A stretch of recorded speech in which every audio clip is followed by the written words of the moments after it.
बता कि जैसे तूने सीएस से करा है तो तुम्हारा कोडिंग तो मेन होती है। हाँ हाँ। तो कोडिंग कैसे कॉलेज ने सिखाई या तूने खुद सीखी थी, या जब फोर्थ ईयर के बाद सीखी, मतलब क्या था कोडिंग का सीन क्या था कॉलेज में? फोर्थ ईयर के बाद तो भाई क्या बात कर रहा है, अगर अगर इस टाइम ये पॉडकास्ट कोई सीएस वाला बंदा देख रहा होगा ना, बीटेक वाला, वो हंसेगा भाई तेरी बातों पे। फोर्थ ईयर के बाद कोडिंग सीखता है। हाँ यार बहुत है, इलोन मस्क ने भाई कहाँ से कोडिंग खुद सीख के सब कर लिया।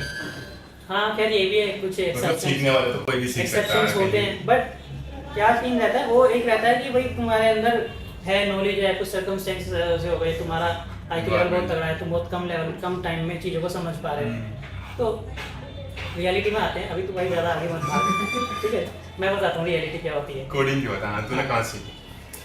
कोडिंग सीखने का क्या था सीन, मैं तुम्हें सही से ही बताऊँ तो बीटेक का जो फर्स्ट ईयर था ना, वो तो मेरा ऐसे ही गुजरा था कि भाई मैं बीटेक में संभल जाऊँ, बस मुझसे हो नहीं रहा हो रही है। है, मैं ये सब्जेक्ट संभाल लूँ पहले, तो कोडिंग में बाद में देखूंगा। उसके बाद क्या हुआ, second year I. Second year में मेरे पास और भी कुछ बैटल्स थी जो मुझे लड़नी थी। वो अभी मैं आगे बताऊंगा। ठीक है, सेकंड ईयर में स्किप करता हूँ। सेकंड ईयर में हाँ मैं ये कह सकता हूँ कि मैंने कोडिंग को थोड़ा एक्सप्लोर करना शुरू किया था। मुझे है ना उस टाइम पे कोडिंग समझ ही नहीं आ रही थी। मैंने कहा यार मुझे तो पल्ले ही नहीं पड़ रही है। मैंने कहा ये हो क्या रहा है, मैं कि उसमें उसमें ना लूप्स लग रहे हैं, फॉर लूप हो गया, मतलब सिंटैक्स हो गई, उसके फंडामेंटल्स हो गए। मुझे ना थोड़ा उन्हें में मैं उनमें लटक रहा था। मैंने कहा यार ये चीज़ें क्या हो रही हैं, समझ नहीं आ रही है। उसके बाद क्या हुआ, मेरे साथ ना एक इंसिडेंट हुआ थर्ड ईयर में। जब थर्ड ईयर की शुरुआत हुई थी तो हमारे कॉलेज में ना एक हैकाथॉन हुआ था इंटरनल। अच्छा। उसमें मेरे क्लास से कुछ बच्चों ने पार्टिसिपेट किया, और तो उस टाइम पे मुझे वो चीज़ देख के पता है अपने अंदर इतना गिल्ट आया, इतना लो फील किया मैंने कि ये लोग कर रहे हैं, मैं क्यों नहीं कर पा रहा हूँ।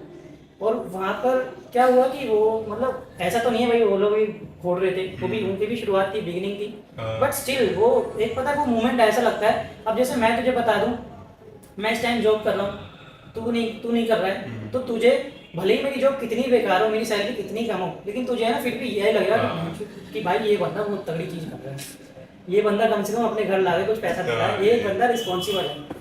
लेकिन वो चीज़ मैं जानता हूँ कि भाई इतना अभी कुछ खास नहीं हूँ, मैं इतना नहीं कर पा रहा। तो उस टाइम पे भी यही था, मुझे ऐसा लगा कि यार मेरे क्लास के बच्चे तो भाई बहुत फोड़ रहे हैं, तो कोडिंग सीख रहे हैं, कोडिंग कर रहे हैं। मैंने कहा मुझे तो कुछ आता ही नहीं है अभी तक, ऐसा ही चलता रहा तो मेरी फाइनल ईयर भी निकल जाएगी, ना मेरी जॉब लगेगी, फिर घर वालों क्या बताऊँ आगे। मैं बीटेक करने गया था, हाँ सीएस से, जॉब का है जी सेल्स में। तो ओ भाई। ये चीज़ उस टाइम पे मुझे इतनी तगड़ी हिट करी थी ना, मैं क्योंकि मैं ना ओवर थिंकिंग भी बहुत ज़्यादा करता हूँ, तो मैं छोटी छोटी चीज़ बहुत ज़्यादा लगती है। दोनों दोनों ओवर थिंक कर बैठे हैं। फिर वहाँ से हुई मेरी कोडिंग की शुरुआत, मैंने फिर सीखना शुरू किया, कोडिंग सीखनी शुरू करी। उस टाइम पे क्या हुआ कि मैंने सोचा यार मैं क्या शुरुआत करूँ, मैंने